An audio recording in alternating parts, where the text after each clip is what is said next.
The afternoon light filtered through my office window, casting long shadows across my desk as I stared at the text message on my phone. It was from my sister Lisa again, the third one this week, with the same underlying message. She needed more money. I sighed and set the phone face down on my desk, trying to focus on the marketing campaign draft I'd been working on for hours. But the gnawing feeling in my stomach wouldn't let me concentrate. Maybe I should start at the beginning. My name is Sarah Campbell, a 34-year-old marketing manager at a mid-sized firm in Boston. My life had always been meticulously planned. College, career, savings account, retirement fund, the occasional vacation to places I'd dreamed of visiting since childhood. I wasn't wealthy by any means, but I'd worked hard to create a stable, comfortable life for myself.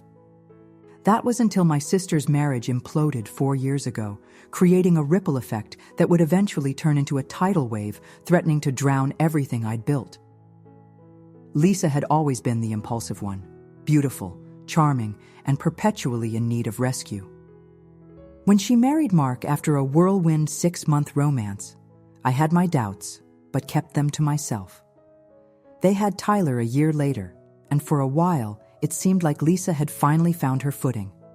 Then, 3 years into their marriage, Mark walked out.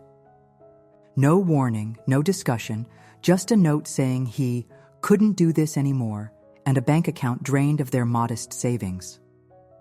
At first, I didn't hesitate to help. How could I not? Lisa was devastated, and my 7-year-old nephew Tyler was confused and heartbroken. I started contributing $700 a month to help with rent, groceries, and Tyler's after-school activities. It was a significant amount, but I made decent money, had minimal debt, and lived modestly. I told myself it was temporary, just until Lisa found a better-paying job or until Mark started providing consistent child support. But temporary stretched into permanent. 1 year became 2, which became 4. And as my career advanced and my salary increased, so did Lisa's expectations and demands. The $700 became $1,000, then $1,200, and now she was asking for $1,500 a month. What had started as an act of love and family support had morphed into something that felt increasingly like exploitation. I picked up my phone again and read her message. Tyler's school is planning a trip to Washington, D.C. in the spring. It's $600. Can you cover it? Also, our rent is going up next month. I'll need another $200. No, please. No, thank you. No acknowledgement that I was already stretching myself thin to support them. Just an expectation that I would comply, as I always had. I started typing a response, then deleted it. Typed another, deleted that too. What I wanted to say wouldn't fit in a text message. The conversation we needed to have was long overdue, but I'd been avoiding it, dreading the inevitable fallout. My phone buzzed again. Don't forget Tyler's birthday party on Saturday. Mom and Dad are coming at 2, Tyler's birthday. I'd already ordered his gift, a high-end gaming system he'd been talking about for months. It had cost me nearly $1,000. Money I'd been saving for a trip to Japan that now seemed like a distant fantasy. But Tyler was a good kid caught in a bad situation, and I wanted him to have something special. Little did I know that this birthday would become the breaking point, the moment when years of simmering resentment would finally boil over, forcing me to confront not just my sister, but my own complicity in a situation that had slowly been crushing my spirit. I left work early that Friday to pick up Tyler's gift, which I'd had custom wrapped at the electronics store. The saleswoman smiled as she handed me the large box covered in metallic blue paper with a silver ribbon. "Someone's going to be very happy," she said. "I hope so," I replied, though a part of me wondered if anything I did would ever be enough. As I drove to my apartment, I thought about my conversation with my therapist earlier that week. Dr. Reynolds had been gently pushing me for months to establish boundaries with my family. "Supporting your sister and nephew is admirable, Sarah," she'd said, "but at what cost to your own well-being? Generosity that comes from obligation rather than choice isn't sustainable." I'd nodded, knowing she was right but not quite ready to act on her advice. The thought of confrontation made my palms sweat and my heart race. I'd always been the peacekeeper, the reliable one, the one who sacrificed to keep everyone else happy. Breaking that pattern felt like breaking a fundamental part of my identity. But as I placed Tyler's gift in my living room, a space that remained sparsely furnished because so much of my income went to Lisa, I felt a flicker of something new. Not quite anger, not quite resolve, but a quiet recognition that something had to change. The morning of Tyler's birthday dawned bright and clear, a perfect early autumn day in Boston. I spent extra time getting ready, as if armor myself for battle, though I wasn't yet ready to admit that's what I was preparing for.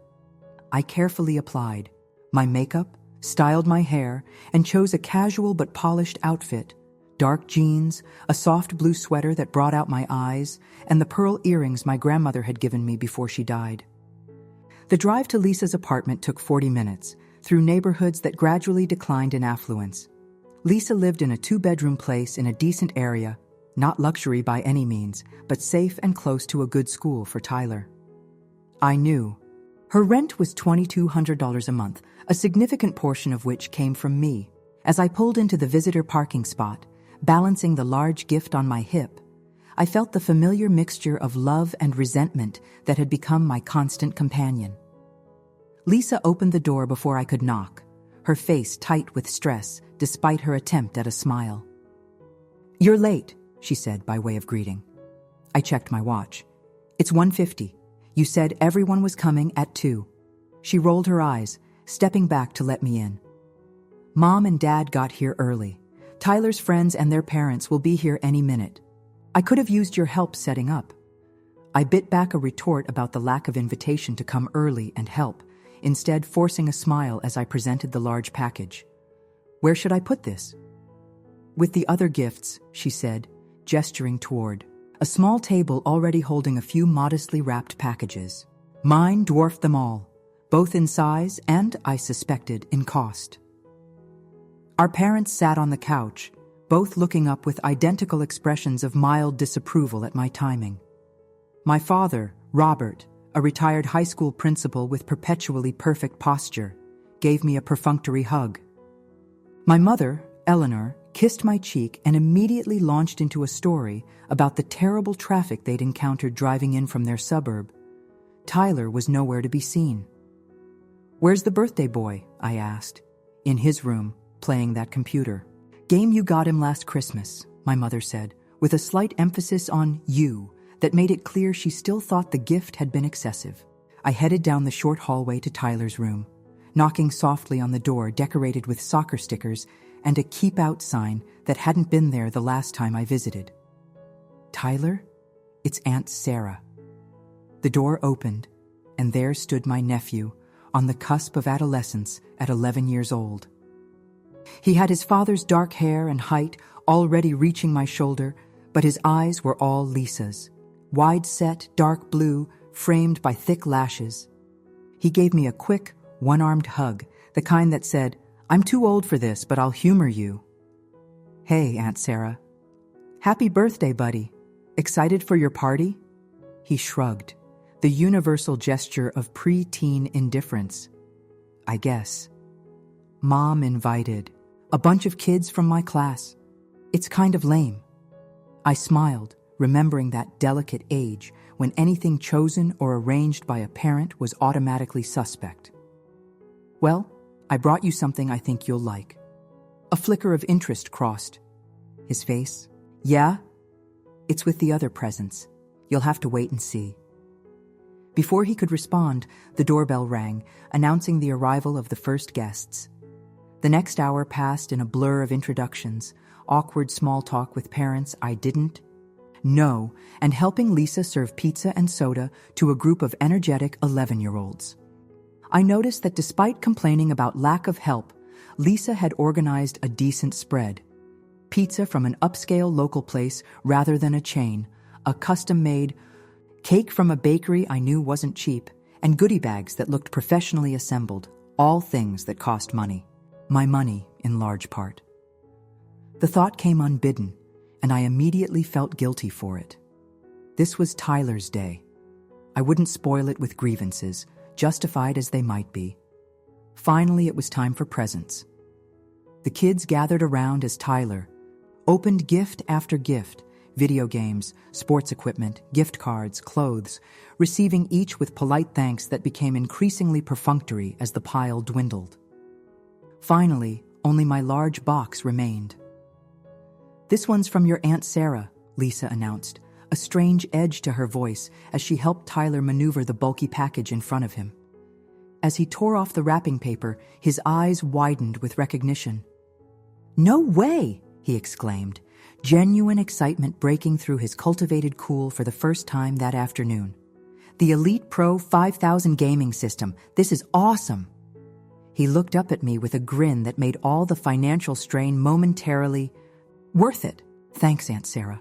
The moment was perfect until Lisa spoke. "That's it?" she said, her voice deliberately casual but loud enough for everyone to hear.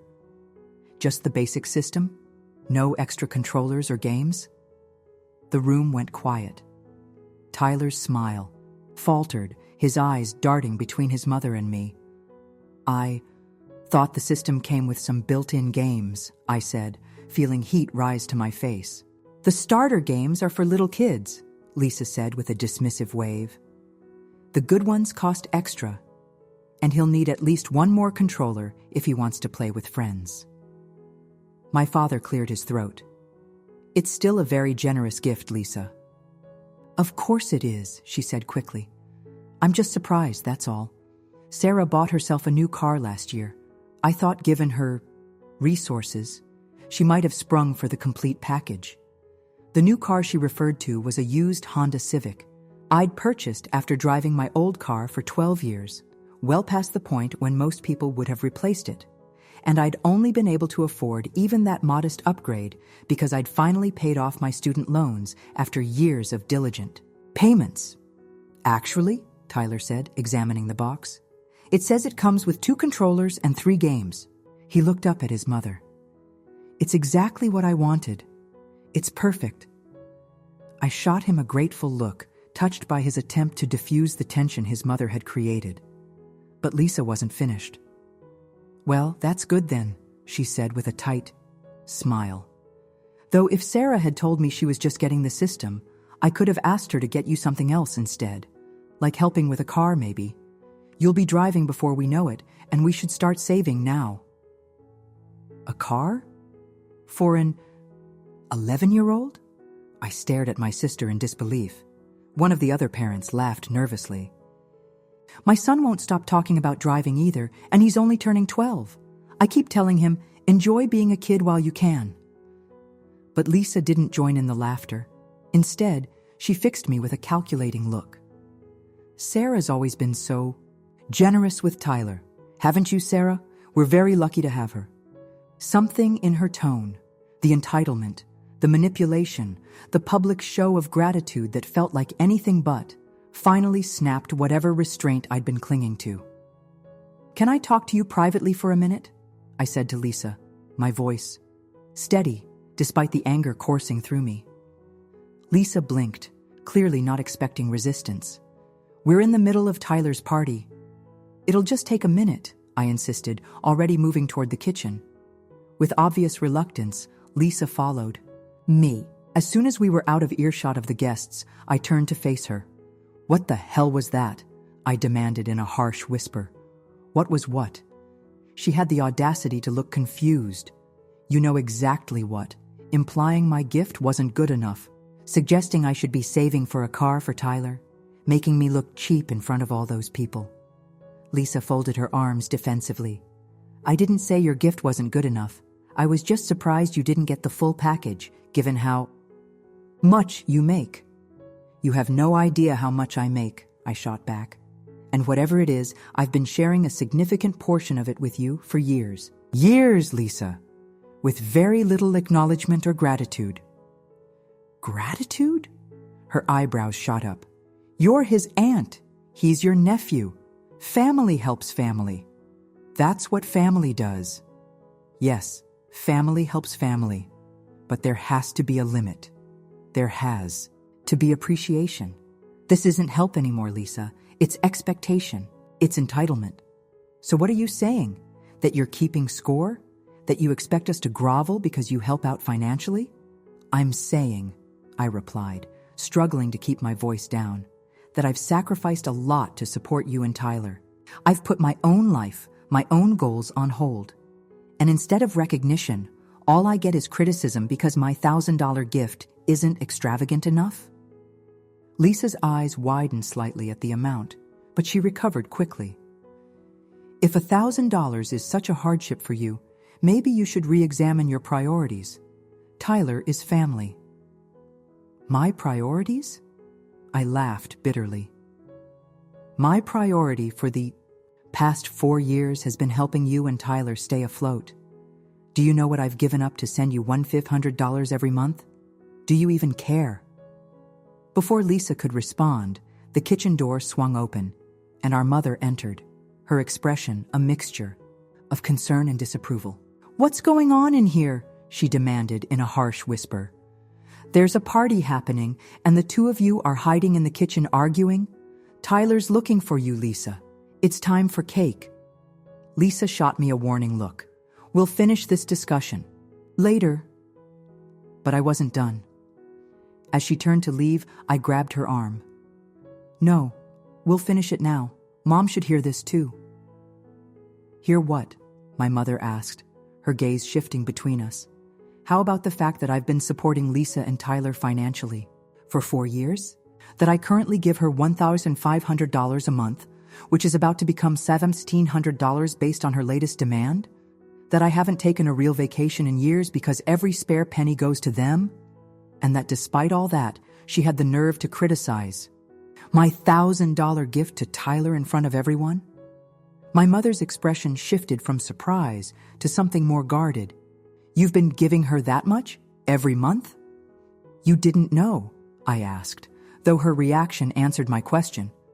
"I knew you helped out," she said carefully. "I didn't know the extent." Lisa's face had flushed an angry red. "Thanks a lot, Sarah. Now you're making me look like some kind of charity case." "That's not—" "Tyler needs his mother," she continued, voice rising. "After what Mark did, abandoning us, I had to be there for him. That meant working fewer hours, taking him to therapy, being present.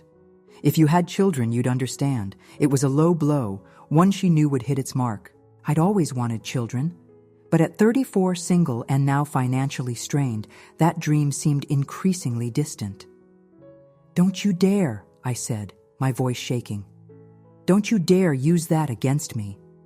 "Ladies," our mother interjected, using the firm tone that had broken up countless sisterly squabbles during our childhood. "This is neither the time nor the place. There are guests waiting, and a birthday boy who deserves better than this." She was right, of course. But the dam had broken, and I couldn't pretend anymore. "Fine," I said. "We'll table this discussion, but I want my gift back." "What?" Lisa looked genuinely shocked. "The gaming system. I'm taking it back." "You can't do that," Lisa sputtered. "You gave it to Tyler. It's his now. It would break his heart."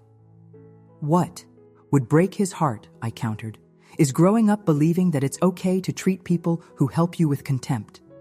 That it's acceptable to take and take and take and never show appreciation or respect." "You're being ridiculous," Lisa said, "and selfish." "Selfish? Me?" I laughed incredulously. "That's rich coming from you." Our mother stepped between us. "Enough. Sarah, you're upset, and I understand why. But taking back Tyler's gift would only hurt him, not teach Lisa a lesson." I took a deep breath, trying to calm the storm of emotions. "You're right. It's not Tyler's fault." I turned to Lisa. "But this ends now. The monthly payments stop today. You've had 4 years to figure out a more sustainable situation. 4 years of support from me with increasingly little gratitude." "I'm done," Lisa's face paled. "You can't be serious. We depend on that money. The rent, Tyler's activities, even some of the groceries." "I'm well aware of what my money pays for," I interrupted. And I'm also aware that you recently took a weekend trip to Miami with your friends, that you bought a new iPhone last month, that you somehow have a closet full of designer clothes despite claiming constant financial hardship. Lisa's eyes narrowed. So you have been keeping score. No, I've been opening my eyes. I moved past her toward the door. I'll stay for the rest of the party for Tyler's sake. But when it's over, we're going to have a serious conversation about changes moving forward. As I walked back into the living room, forcing a smile for the sake of the children watching expectantly, I felt a strange mixture of dread and relief. The confrontation I'd been avoiding for years had finally begun, and there was no going back now. The rest of the party passed in a haze of awkward tension. I managed to maintain a cheerful facade for Tyler and his friends, serving cake and ice cream, taking photos, and helping with party games. But Lisa avoided meeting my eyes. My parents kept exchanging worried glances, and an undercurrent of unresolved conflict electrified the air. As the last guest departed and Tyler retreated to his room to examine his gifts more closely, the four adults, Lisa, our parents, and I, stood in an uncomfortable silence in the living room. My father was the first to speak. I think we all need to calm down and discuss this rationally. There's nothing to discuss, Lisa said flatly. Sarah has apparently decided that after years of helping, she's going to abandon us without warning. Without warning? I echoed in disbelief. I've been expressing my concerns for months. You've just chosen not to hear them. What concerns? That I'm not sufficiently grateful for your charity? That I don't kiss your feet every time you deign to help your own family? My mother sighed heavily. Lisa, that's not fair. If what Sarah says is true about the amount she's been contributing. Oh, so you're taking her side now? Lisa interrupted. I'm not taking sides, our mother insisted. But $1,500 a month is a significant sum. That's $18,000 a year. Closer to $20,000 with the extras she asks for, I added. New school clothes, sports equipment, summer camp fees, holidays, birthdays, it all adds up. My father looked genuinely shocked. Sarah, why didn't you tell us it had reached this level? I shrugged, suddenly feeling exhausted. I don't know. Pride, maybe? I didn't want to make Lisa look bad. I didn't want you to worry, and honestly, I didn't think it would go on this long. I thought it was temporary, that once Lisa got back on her feet. I have a job, Lisa said defensively. I work hard. I know you do, I acknowledged. But your lifestyle doesn't match your income. It matches your income plus my contribution. And instead of trying to become more self-sufficient over time, you've just asked for more and more. Because things get more expensive. Tyler has more needs as he gets older. Do you want your nephew living in poverty? Of course not. But there's a vast gulf between poverty and what you're asking of me. You live in a nice apartment in a good area.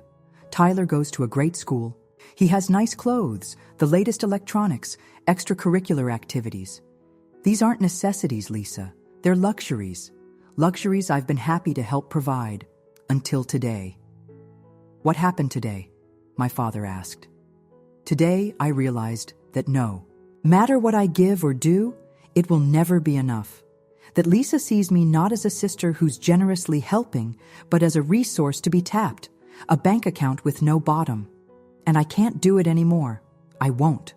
Lisa's face contorted with anger, and what looked like genuine fear. So that's it? You're just cutting us off? What about Tyler? I love Tyler, I said firmly, and I'm happy to continue being part of his life, to spend time with him, to be his aunt. But I can't be your ATM anymore, Lisa. It's not healthy for any of us. Not for me, not for you, and not for Tyler, who's learning some very concerning lessons about entitlement and gratitude. My mother moved to sit beside Lisa on the couch, taking her hand. Sweetheart, perhaps there's a compromise. There's no compromise needed, Lisa snapped, pulling her hand away. If Sarah wants to abandon her family when we need her, that's her choice. But she shouldn't pretend it's about anything other than selfishness. The accusation stung. even though I knew it wasn't true. You're angry, and I understand that. But this isn't a spur-of-the-moment decision. It's been building for a long time. So what am I supposed to do? Lisa demanded. How am I supposed to pay rent next month? Or buy groceries? Or keep Tyler in his school? You'll figure it out, I said, more calmly than I felt. You're smart and resourceful. You have a decent job. You might need to move to a less expensive apartment, or cut back on non-essentials, or ask Mark for more child support. But you're not helpless, Lisa. You never have been. Easy for you to say, she spat. Single, no children, no real responsibilities. You have no idea what it's like to be a parent. Another barb aimed at a vulnerable spot. I felt my resolve hardening. You're right. I don't know what it's like to be a parent, but I do know what it's like to sacrifice for someone I love, to put their needs before my own. I've been doing it for you and Tyler for 4 years. I stood, gathering my purse and keys. I'm going to head out now. I think we've all said enough for one day, but my decision stands. I'll help you transition, maybe 3 months of gradually reduced support to give you time to adjust your budget. But after that, the financial assistance stops. My father stood as well. Sarah, wait. Let's not make hasty decisions while emotions are running high. This isn't hasty, Dad. It's years overdue. I turned to Lisa. I'll always be your sister, and I'll always love you. But this dynamic has to change. As I walked to the door, I heard Tyler's voice from the hallway. Aunt Sarah? Are you leaving? I turned to see him standing there, eyes wide with confusion. He'd clearly overheard at least part of our argument. I felt a pang of guilt for allowing adult problems to intrude on his birthday. Kneeling down to his level, I forced a smile. Hey, buddy. Yeah, I need to head out. Did you have a good birthday? He nodded uncertainly. Thanks for my present. It's really cool. I hesitated, remembering my impulsive threat to take the gift back. You're welcome. You deserve it. He shifted uncomfortably. Are you and Mom fighting because of me? No, I said firmly. Absolutely not. This is grown-up stuff, and none of it is your fault. Your mom and I, we just need to figure some things out. But we both love you very much. That will never change. He seemed unconvinced, but nodded anyway. I pulled him into a hug, which he returned with surprising strength. I'll see you soon, okay? I promised, though I wasn't sure how true that would be, given the new rift with Lisa. Okay, he whispered. As I drove home, the weight of the days, events pressed heavily on my chest. I'd finally stood up for myself, set a boundary that was long overdue. So why did I feel so terrible? Why was guilt coursing through me alongside the righteous anger? The answer came as I pulled into my apartment complex. Because despite everything, they were still my family. And I'd been raised to believe that family always came first, that sacrifice for family was not just expected, but virtuous. Breaking. That pattern felt like breaking a sacred covenant. But as Dr. Reynolds had pointed out in our sessions, unhealthy patterns needed to be broken, no matter how deeply ingrained they were. The question now was whether my relationship with Lisa, and, by extension, with Tyler and my parents, could survive this necessary rupture. Only time would tell. But one thing was certain. There was no going back to the way things had been. For better or worse, everything had changed. The following weeks were a study in silent warfare. Lisa stopped responding to my texts and calls. My parents, caught in the middle, made awkward attempts at peacemaking, arranging a family dinner that ended with Lisa making a pointed excuse to leave early. Tyler was the only one who maintained contact, sending me occasional text messages about school or his new gaming system, though even those felt monitored and careful. True to my word, I deposited a reduced amount, $200, into Lisa's account at the beginning of the next month. I included a note explaining my 3-month transition plan. $200 the first month, $900 the second, $600 the third, and then nothing. It was more generous than she deserved after her behavior, but I didn't want Tyler to suffer while she adjusted to the new reality. The money disappeared from my account immediately, as it always did, but there was no acknowledgement, no thank you. Just silence. 2 weeks later, my phone rang at 11 p.m. on a Tuesday. It was my mother. "Sarah, I think you should come over to Lisa's apartment." My heart raced. "Is everything okay? Is Tyler's fine," she assured me quickly, "but Lisa's not doing well. Your father and I came over because she called us crying, and, well, I think you should see this for yourself." Alarm propelled me out of bed and into clothes. I made the drive to Lisa's in record time, my mind racing with worst-case scenarios. When I arrived, my mother opened the door with a grim expression. The apartment beyond her was in disarray, not dirty exactly, but chaotic, with clothes and papers scattered across furniture, dishes piled in the sink, and a general air of neglect. My father sat at the dining table with Lisa, who looked up at my entrance with red-rimmed eyes. A bottle of wine stood empty beside her. "Here she is, Lisa," said bitterly. "The savior arrives." "Lisa," my father warned. I approached cautiously. "Mom said you wanted to see me?" "No," Lisa said. "Mom and Dad thought we should talk. I told them it was pointless."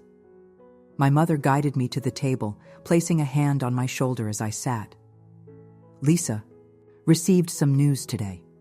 Mark's getting married," Lisa stated flatly, "to his 26-year-old girlfriend. They're having a baby." I absorbed this, understanding immediately why it had hit Lisa so hard. "I'm sorry," I said, and meant it. "That must be painful." "He gets to start over," she continued as if I hadn't spoken. "A whole new family, a new life, while I'm here struggling to keep the pieces of our old one together. And now you're abandoning us too." "I'm not abandoning you," I said carefully. "I'm adjusting my level of support." Same difference. She took a sip from her wine glass, finding it empty and frowning. My father intervened. "Lisa showed us her budget today. With your contribution reduced and eventually eliminated, she'll have a significant shortfall each month." "I've been looking at apartments in cheaper areas," Lisa said, her voice cracking. "The schools are terrible. The crime rates are high. Is that what you want for Tyler? To grow up somewhere unsafe because his aunt decided her vacation fund was more important than his well-being?" I felt the familiar guilt rising, but pushed it back down. "That's not fair, and you know it. There are plenty of safe, affordable neighborhoods in the greater Boston area. And there are other options besides moving." "Like what? Getting a second job? Being away from Tyler even more than I already am? Like asking Mark for more child support, especially now that he's apparently doing well enough to start a new family," I suggested. "Like looking for a better-paying position with your experience, like cutting back on non-essential expenses, such as the designer clothes, the weekend trips, the fancy birthday parties, the new iPhone." I hesitated, then added, "The bottle of Veuve Clicquot in your recycling bin." Lisa's eyes narrowed. "So now you're policing my purchasing decisions, telling me what I can and can't buy with my own money?" "No," I replied evenly. "I'm pointing out that when you make luxury purchases while also claiming you can't afford basic necessities without my help, it sends a very mixed message." My mother made a small sound of distress. "Girls, please. This isn't helping." "Nothing will help," Lisa said. "Sarah has made up her mind. She doesn't care what happens to us." The unfairness of this accusation made me angry all over again. "That's not true. I've supported you for 4 years. 4 years, Lisa. That's more than most people would do. And I'm still giving you a transition period to figure things out." 3 months, she scoffed. As if 4 years of dependency can be resolved in 3 months. "It's better than cutting you off completely with no warning, which is what I had every right to do after the way you treated me at Tyler's party." My father cleared his throat.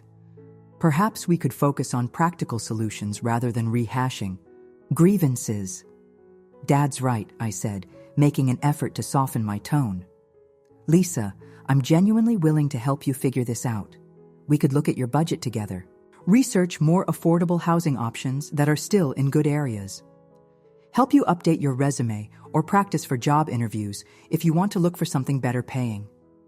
So you'll give advice, but not money, she said. How generous. Lisa, my mother chided gently. Lisa stood abruptly, swaying slightly from the wine. I'm going to check on Tyler. You three can sit here and plan my life without me. She disappeared down the hallway, leaving an awkward silence in her wake. My father sighed heavily. She's taking this hard. The news about Mark today was the last straw. I understand she's upset, I said, but emotional manipulation isn't going to change my decision. I can't keep subsidizing her lifestyle indefinitely. No one expects you to, my mother assured me, though I wasn't entirely convinced she meant it. But perhaps the timeline could be more gradual? 6 months instead of 3? I considered this. Maybe. But only if Lisa is actively working toward greater self-sufficiency during that time. I don't want to just delay the inevitable confrontation. That seems reasonable, my father agreed. Lisa returned, her face freshly washed, but no less troubled. Tyler's asleep, thankfully. I'd hate for him to see his mother like this. She sat back down at the table, looking drained. For a moment, I saw past my anger to the vulnerable sister I'd always protected. The girl who cried when our childhood dog died and couldn't sleep for weeks. The teenager who got her heart broken by her first boyfriend and crawled into my bed for comfort. The young woman who called me in tears when she took a positive pregnancy test, terrified and exhilarated at the same time. Lisa, I said gently, I don't want to hurt you or Tyler. I never did. But this situation has become unsustainable, not just financially, but emotionally. The way you spoke to me at Tyler's party was the culmination of a pattern of entitlement and ingratitude that's been building for years. She didn't deny it, which was something at least. I'm willing to extend the transition period to 6 months instead of 3, I continued. But only if we agree to some conditions. What conditions? She asked warily. Regular budget meetings where we review your finances together. A serious effort to increase child support from Mark, which might mean going back to court. An agreement that my contributions are acknowledged as the generous gifts they are, not expected obligations. Lisa stared at the table for a long moment. And after 6 months? After 6 months, the regular financial support ends. I'll still be Tyler's aunt. I'll still give gifts for birthdays and Christmas. I'll still be there for genuine emergencies. But the monthly payments stop. She nodded slowly, resignation replacing anger in her expression. I don't have much choice, do I? You have choices, I corrected her. They just might not be as easy or comfortable as what you've grown accustomed to. When did you become so hard? She asked, a note of genuine puzzlement in her voice. I'm not hard, I replied. I'm finally establishing healthy boundaries. Our mother reached across the table to take each of our hands. You're both strong women. You'll figure this out. We'll help however we can. As promises of reconciliation went, it was tenuous at best. But it was a start. The next morning, I woke to a text from Lisa. I'm sorry for what I said last night. And at the party. I've taken you for granted. Let's talk more about your 6-month plan. I stared at the message, a complex mixture of emotions swirling through me. Relief, cautious optimism, lingering resentment, and yes, persistent guilt. But underneath it all was something new, a fragile sense of hope that maybe, just maybe, we could forge a healthier relationship from the ashes of the old one. I typed back, I appreciate that. Let's meet this weekend and make a plan. It wasn't forgiveness, not yet, but it was a step in the right direction. The 6-month transition period began with surprising smoothness. Lisa, perhaps shocked into compliance, by the real threat of losing my financial support entirely, cooperated with the budget meetings. Together, we pored over her expenses, identifying areas where she could cut back without significantly impacting Tyler's quality of life. We discovered that she was spending an astonishing amount on convenience foods and takeout, nearly $800 a month, because she was too tired to cook after work. I helped her develop a meal planning system and taught her some simple recipes that could be prepared in bulk on weekends and frozen for easy weeknight dinners. It was the kind of practical sisterly help that felt good to provide, so different from the silent monthly bank transfers that had characterized our relationship for years. Lisa also agreed to contact a lawyer about increasing Mark's child support payments. Given his improved financial situation and the fact that the original agreement had been made 4 years ago when he was between jobs, there was a strong case for modification. The process would take time, but even the act of initiating it seemed to give Lisa a sense of agency she'd been missing. My parents, relieved that open warfare had been averted, pitched in too. They started taking Tyler for a weekend each month, giving Lisa some much-needed breathing room and time to pick up extra shifts at work if she wanted to. My father, ever the practical educator, set up a college fund for Tyler and arranged for small, regular contributions from various family members, an approach to family support that felt sustainable and appropriate. As the first month of our new arrangement drew to a close, I found myself feeling lighter than I had in years. I'd reduced my contribution to $200 as planned, but the money had left my account with a sense of choice rather than obligation. And when Lisa sent a text, "Thanks for this month's help, it means a lot," I felt a warmth that no amount of money could buy. But the road to a healthier relationship wasn't without its bumps. In the 3rd month, Lisa called me in tears because she'd been passed over for a promotion she'd been counting on. Her first instinct was to ask if I could slow down the reduction. "Schedule, maybe stay at $900 a month for a bit longer. I just need a little more time," she pleaded, "just until something else comes along." It was the perfect test of my newfound boundaries, and for a moment, I wavered. It would be so easy to say yes, to fall back into the rescuer role I'd played for so long. But Dr. Reynolds' voice echoed in my head. "Boundaries aren't real until they're tested." "I'm sorry about the promotion," I said sincerely. "That's really disappointing. But we agreed on a plan, and I think it's important we stick to it." There was a long pause on the other end of the line. "You're right," Lisa finally said, her voice small but resolute. "I'll figure something out." And she did. Within 2 weeks, she'd found a different position at another company, one that paid slightly better than even the promotion would have, with more flexible hours that made it easier to balance work with Tyler's schedule. When she called to tell me the news, the pride in her voice was unmistakable. "I did it on my own," she said. "I mean, I used the resume we worked on together, and I practiced interview questions with Dad, but I did it. Me." "I'm really proud of you," I told her, and meant it. By the 4th month, our weekly budget meetings had evolved into sister nights, still practical, still focused on helping Lisa become more financially independent, but with wine and takeout and laughter mixed in. We began to rediscover each other, not as provider and recipient, but as sisters, equal, with different strengths and struggles, but fundamentally on the same team. Tyler, too, seemed to be thriving under the new family dynamic. With the air cleared and tensions reduced, he spent more time with me, often coming over after school when Lisa worked late.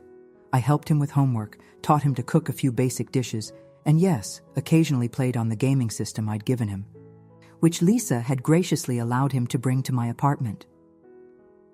One evening, as we sat at my kitchen table, eating the spaghetti carbonara we'd prepared together, Tyler looked up at me with a seriousness beyond his 11 years. "Aunt Sarah, can I ask you something?" "Of course, buddy. Anything." He pushed his pasta around his plate. "Were you really going to take my gaming system back? At my birthday party?" The question caught me off guard. I considered deflecting, giving him some sanitized version of events, but he deserved better than that. "I was very upset that day," I admitted. "Your mom said some things that hurt my feelings, and I reacted in anger. I shouldn't have threatened to take your gift back. That wasn't fair to you, and I'm sorry. He nodded, seeming to accept this. Mom says you're not giving us money anymore. Is that why she's working more? Your mom and I have a plan, I explained carefully. For a long time, I've been helping her financially because she needed it. But it's better for everyone if she can support you both on her own. So yes, she's working more, and I'm helping her. Less with money. But I'm still here for both of you in lots of other ways. Like teaching me to cook, he said. Exactly, and helping with homework and spending time together. He seemed to consider this. Mom seems different now, less worried all the time. The observation surprised me. Different how? She doesn't cry. In her room when she thinks I'm asleep, he said matter-of-factly. And she laughs more. And she's teaching me stuff too, like how to do laundry and clean the bathroom. My heart twisted. I hadn't realized Lisa had been crying alone at night, or that Tyler had been aware of it. But his assessment that she seemed happier now rang true. There was a new energy about her, a confidence that had been missing for years. Your mom is really strong, I told him. She's figuring things out, and that's good for both of you. Yeah, he agreed, then added with the brutal honesty of children, but she still can't cook as good as you. I laughed, ruffling his hair. Well, that's why you need to learn, so you can teach her.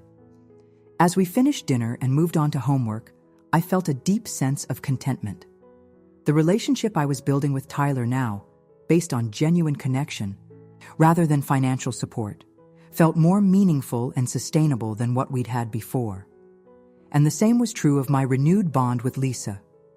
The 5th month brought a significant milestone, Lisa's first completely balanced budget.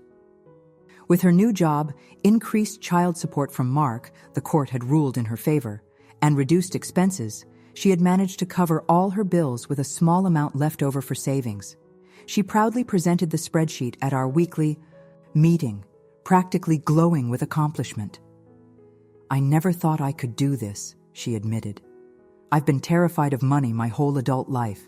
It always seemed like there was never enough, no matter how much came in. That's a common fear, I said, but you're handling it beautifully now. She looked at me with unexpected vulnerability. I've been thinking a lot about why I treated you the way I did, why I kept asking for more and more without showing appreciation. Oh? I tried to keep my tone neutral, though my heart raced. We'd carefully avoided postmortems of our previous dynamic, focusing instead on moving forward. I think I was angry, she said slowly. Not at you, exactly, but at the situation. At Mark for leaving, at myself for choosing him, at life for being so hard. And you were safe. I could take it out on you because I knew you wouldn't leave. The insight struck me as surprisingly perceptive. I understand that, I think. And you were right in a way. I didn't leave. I just changed. The terms of our relationship. For the better, she acknowledged, as much as I hated to admit it at first. We sat with that for a moment, the weight of years of complicated emotions hanging between us. I'm sorry, she said finally, for taking advantage of your generosity, for treating your help as an entitlement, for not seeing how much you were sacrificing. The apology, simple but sincere, washed over me like a healing balm. Thank you, I said quietly. That means a lot. Are we okay? She asked, a hint of her old vulnerability showing through. You and me? I reached across the table and took her hand. We're getting there, one day at a time. By the 6th month, the final month of our transition plan, Lisa had found a smaller but nicer apartment in a good school district that fit comfortably within her budget. The move would coincide perfectly with the end of my financial support, a symmetry that felt right somehow.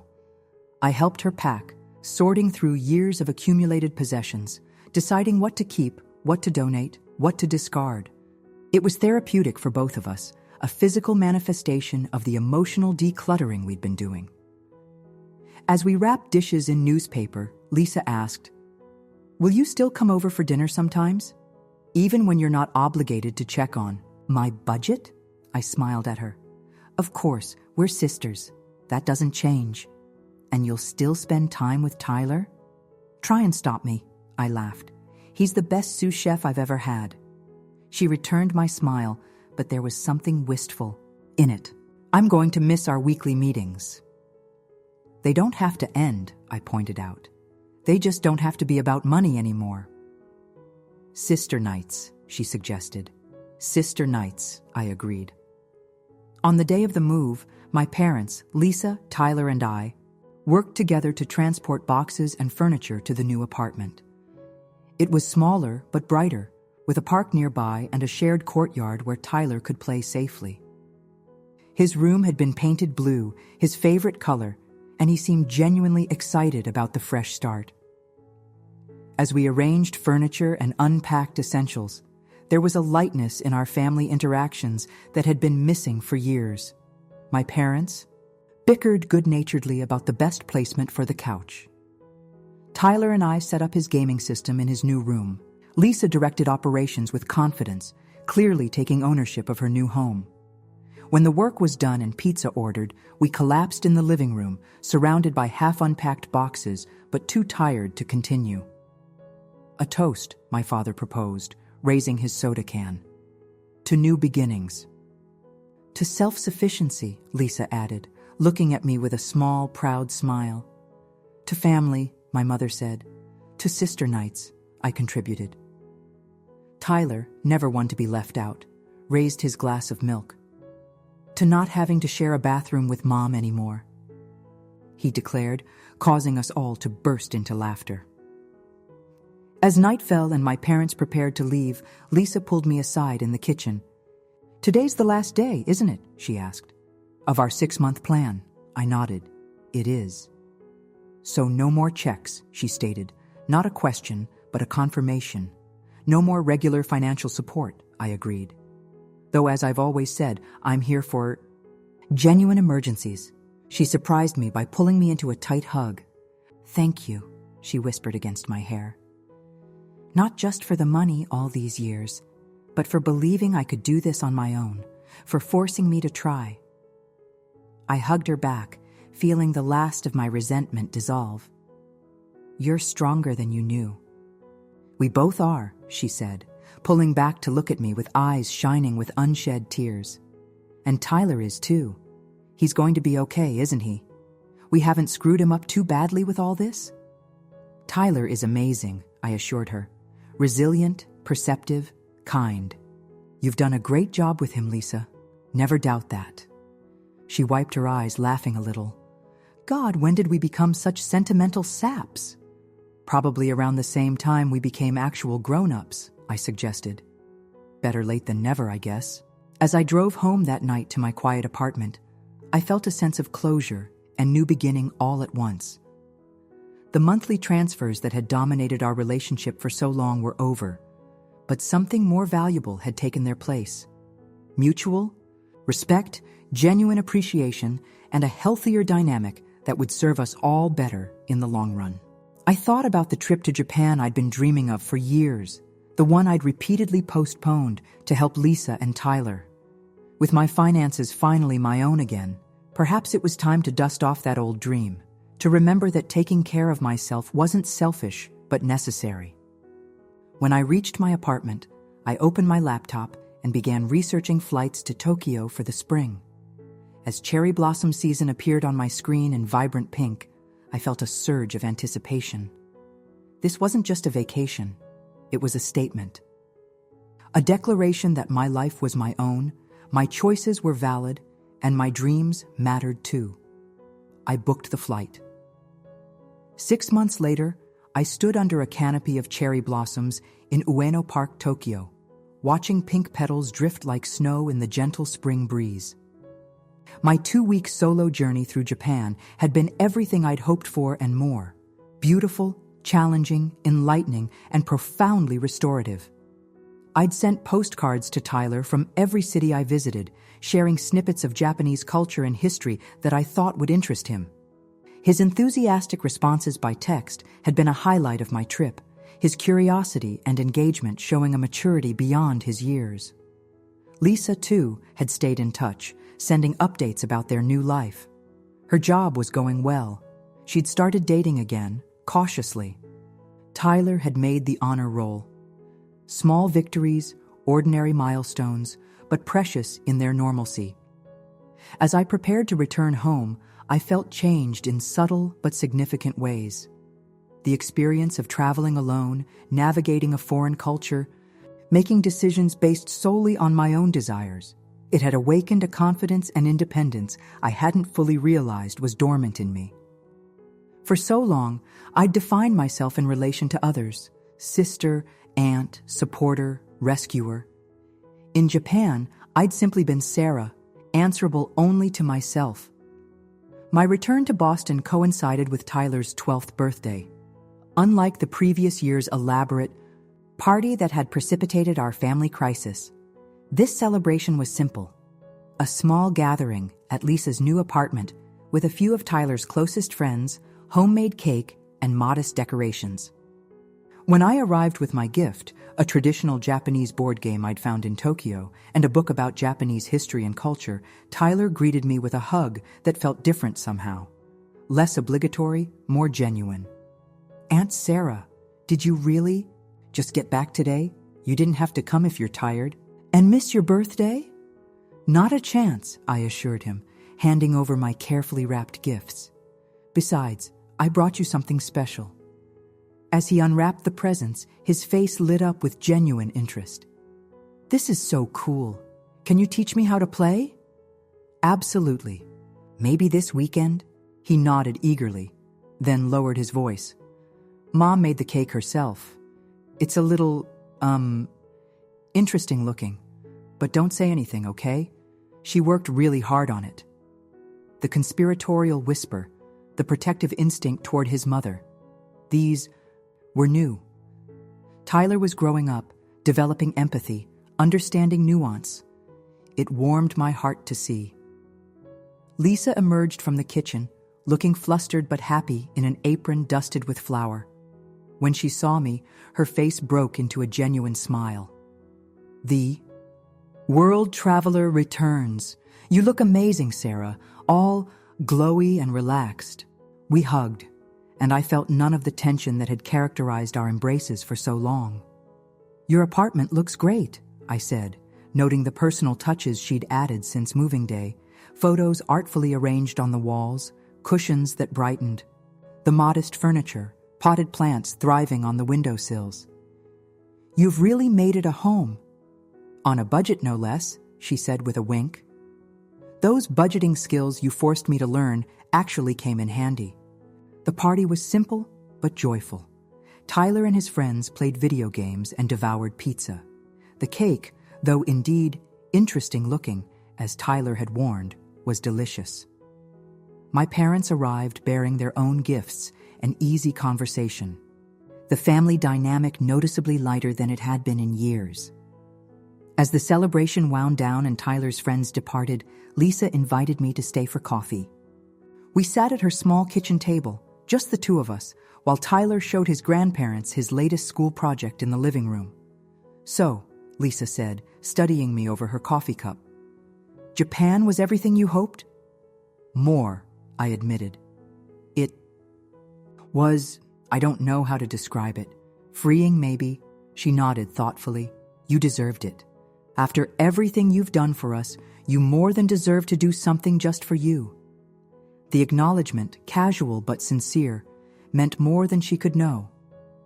"How are things really going?" I asked. "Financially, I mean. Are you managing okay?" "We're doing well," she said, and I believed her. "The new job is stable. Mark's child support comes regularly now. I've even started a small emergency fund." "That's fantastic. And more importantly," she continued, "I feel capable, in control. It's not always easy. There are still months when things are tight. But I'm handling it. And there's a pride in that, you know." "I do know," I said softly. She hesitated, then added, I don't think I ever properly thanked you, not just for the financial help, though God knows that kept us afloat for years, but for believing I could do better, for pushing me when I needed it. You're my sister, I said simply. I've always believed in you, even when I was frustrated with you. She laughed at that. I gave you plenty of reasons to be frustrated. Water under the bridge now. We sat in comfortable silence for a moment, sipping our coffee, the sounds of Tyler's animated conversation with our parents drifting in from the living room. Tyler's different with you, Lisa observed. More natural, less performative, I guess. I think before, he felt this pressure to please you because of everything you were doing for us. Now, he can just enjoy having you as his aunt. The insight struck me as remarkably perceptive. I've noticed that too. It's been nice developing a relationship with him that's based on genuine connection rather than obligation. That's what I want for all of us, Lisa said. Real relationships, not transactions. We're getting there. As I drove home that evening, I reflected on how much had changed in a year. The painful confrontation at Tyler's previous birthday had set in motion a transformation that none of us could have fully anticipated. What had seemed like an ending, the termination of financial support, had actually been a beginning. A fresh start for Lisa as an independent adult. A healthier relationship between Tyler and me. A more balanced family dynamic overall. And for me, a reclaiming of my own life and dreams. The trip to Japan had been just the beginning. With my finances fully my own again, I was considering other long-deferred goals, perhaps buying a condo instead of renting, taking classes toward an MBA, even dating more seriously with an eye toward the family I'd always wanted. The path forward wasn't perfectly clear, and I knew there would be challenges ahead. Family relationships are never entirely simple or conflict-free. But we had established a new foundation based on respect, boundaries, and genuine care rather than financial dependency and resentment. As I pulled into my apartment complex, my phone buzzed with a text from Lisa. Thanks for coming today. Next sister night at my place, I'll cook. Don't look so terrified. I've been practicing. I smiled and typed back, I'm brave. I'll bring wine. The exchange was small, ordinary, but it represented something profound. A relationship rebuilt on healthier ground. A sister reclaimed. A family healing. Sometimes the most meaningful gifts aren't the ones that cost the most money, but the ones that require the most courage to give. In my case, it had been the courage to say no, to establish boundaries, to demand respect, not just for my financial contributions, but for myself as a person with needs and dreams of my own. It hadn't been easy. There had been tears and anger, hurt feelings and harsh words. But on the other side of that difficult passage lay something precious: authenticity.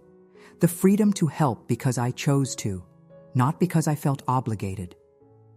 The joy of giving without resentment. The satisfaction of seeing my sister stand on her own 2 feet, proud and capable. And perhaps most importantly, the knowledge that Tyler was growing up with a healthier understanding of family support. One, based on mutual respect rather than entitlement or exploitation. As I entered my apartment and kicked off my shoes, I noticed the framed photo I'd recently hung by the door. A selfie taken under the cherry blossoms in Japan, my face radiating. A happiness I hadn't felt in years. Beside it, I'd placed a thank you card from Tyler for his birthday gifts. His handwriting still childish, but the sentiment surprisingly mature. Thank you for always being there for Mom and me, even when we didn't make it easy. Those 2 images, side by side, told the story of my journey better than words could. The reclaiming of my own joy alongside the evolution of my most important relationships. It wasn't a perfect ending. Life rarely offers those. But it was a new beginning for all of us. And in the end, that was the greatest gift of all.